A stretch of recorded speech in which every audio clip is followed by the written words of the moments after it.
লাইলাতুল কদরে নফল নামাজ পড়বো 2 রাকাত 2 রাকাত করে। মাগরিবের পর থেকে ফজরের আগ পর্যন্ত এই সময়ের মধ্যে যখনই আপনার সুযোগ হবে তখনই আপনি নামাজে দাঁড়াবেন এবং নামাজে দাঁড়িয়ে প্রথমে নিয়ত করবেন যে আমি এখন 2 রাকাত নফল নামাজ কিবলামুখী হয়ে আল্লাহর সন্তুষ্টির জন্য আদায় করিতেছি।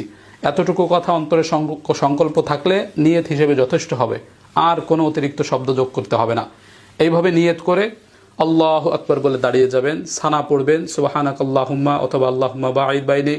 সানা পড়ার পরে আউযু বিল্লাহ বিসমিল্লাহ পড়ে আলহামদুলিল্লাহি রাব্বিল আলামিন সূরা ফাতিহা শেষ করার পরে বিসমিল্লাহ পড়বেন। বিসমিল্লাহ পড়ে যে কোনো একটা সূরা পড়বেন।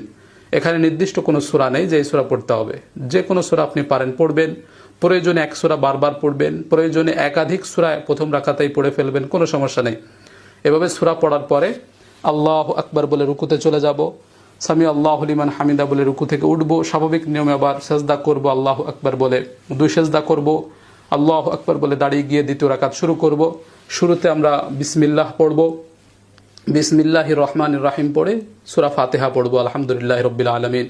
সূরা ফাতিহা শেষ করার পর আবার বিসমিল্লাহ পড়ে যে কোনো একটা সূরা পড়ব, একাধিক সূরাও পড়তে পারি বা এক সূরা বারবারও পড়তে পারি। এভাবে সূরা পড়ে আবার আমরা আল্লাহু আকবার বলে রুকুতে চলে যাব, এরপরে সেজদা করব, 2 সেজদা করে বৈঠকে বসে যাব, তাশাহুদ পড়ব আত্তাহিয়াতু লিল্লাহি, এরপরে দুরূদ শরীফ পড়ব, এরপরে দোয়া মাসুরা পড়ব, এরপরে সালাম ফিরাবো, আসসালামু আলাইকুম রাহমাতুল্লাহ, আসসালামু আলাইকুম রাহমাতুল্লাহ। এই যে হয়ে গেল লাইলাতুল কদরের নফল নামাজ।